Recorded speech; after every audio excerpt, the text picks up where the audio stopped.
Hello friends, ఎలా ఉన్నారు? అందరూ బాగున్నారా? ఈరోజు మనం శ్రీరామనవమి విశిష్టత, ఇంకా ఆ శ్రీరామనవమి నాడు శ్రీరామచంద్రుడిని ఏ విధంగా పూజించాలో ఈరోజు మనం తెలుసుకుందాము. చైత్రమాసం పునర్వసు నక్షత్రం నవమి రోజున శ్రీరామచంద్రుడు జన్మించాడు. ఈ నవమి నాడు సీతాదేవితో వివాహం జరిగింది. అలాగే నవమి నాడే రాజ్య పట్టాభిషేకం జరిగిందని పురాణాలలో తెలుపబడింది. శ్రీరామచంద్రుడికి నవమికి ఈ సంబంధం ఉండడం వలన శ్రీరామనవమి పండుగను మన భారతీయులందరూ జరుపుకుంటారు. ప్రతి సంవత్సరం చైత్రమాసంలో వచ్చే నవమి నాడు భక్తి శ్రద్ధలతో జరుపుకుంటారు. ఈ పండుగ వేసవికాలం ఆరంభంలో వస్తుంది. ఈ శ్రీరామనవమి నాడు ఎవరైతే ఆ సీతారాములను పూజిస్తారో వారు కోరిన కోరికలు నెరవేరుతాయి. అలాగే వివాహం కాని వారు ఎవరైనా ఆ రోజు కళ్యాణాన్ని వీక్షిస్తారో వారికి వివాహం జరుగుతుందని, అలాగే వివాహం అయిన స్త్రీలు దర్శిస్తే సౌభాగ్యం లభిస్తుంది.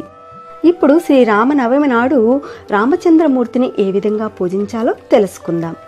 శ్రీరామనవమి నాడు ఉదయాన్నే నిద్రలేచి ఇల్లు శుభ్రం చేసుకుని ఇంటి ముందు ముగ్గులు పెట్టి గుమ్మానికి మామిడి తోరణాలతో అలంకరించాలి.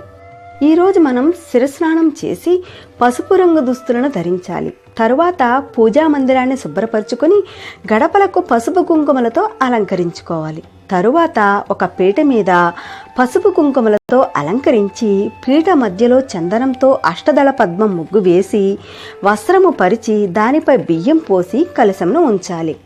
కలశంని గంధ అక్ష పుష్పాలతో పూజించి దాని చుట్టూ అష్టదిక్పాలకులను, నవగ్రహాలను అందరినీ ఆవాహనం చేసి మండపారాధన చేయాలి.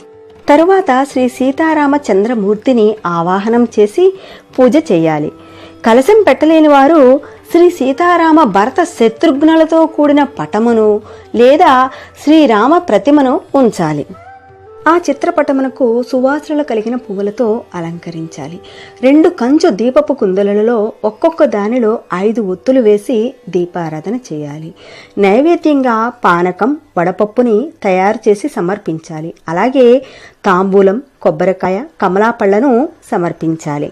తరువాత పుష్ప అక్షింతలతో శ్రీరామ అష్టోత్తరము, శ్రీరామ రక్షా స్తోత్రం వంటి స్తోత్రాలతో అర్చించాలి.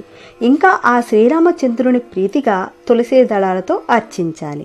శక్తి ఉన్నవారు ఆ రోజున శ్రీ సీతారాముల కళ్యాణం వంటి పుణ్య కార్యాలను జరిపిస్తే అనుకున్న కార్యాలు నెరవేరుతాయి. అలాగే శ్రీరామనవమి రోజున శ్రీరామదేవుని కథ వ్రతమును ఆచరిస్తే మంచిది. సాయంత్రం శ్రీరామచంద్రుని దేవాలయానికి వెళ్ళి దర్శించుకోవడం మంచిది. లేదంటే పూజ అనంతరం కుదిరితే సీతారాముల కళ్యాణం ఎక్కడైతే జరుగుతుందో అక్కడికి వెళ్ళి దర్శించుకోవడం చాలా మంచిది. పెళ్లి కాని వారు సీతారాముల కళ్యాణంలో వాడిన అక్షింతలను తలపై వేసుకుంటే త్వరలో వివాహం జరుగుతుంది. ఆ శ్రీ సీతారాముల కళ్యాణాన్ని జరిపించిన, వీక్షించిన సర్వసుఖాలు మనకు లభిస్తాయి. శక్తియుక్తులతో ఆ శ్రీరామచంద్రమూర్తిని పూజించి ఆయన అనుగ్రహాన్ని మీరు పొందుతారని నేను ఆశిస్తున్నాను. ఈ వీడియో మీ అందరికీ నచ్చినట్టయితే లైక్ చేయండి, అలాగే షేర్ చేయండి, ఇంకా కామెంట్స్ ఇవ్వండి. నెక్స్ట్ పెట్టబోయే వీడియోతో మళ్ళీ మిమ్మల్ని అందరినీ కలుసుకుంటాను.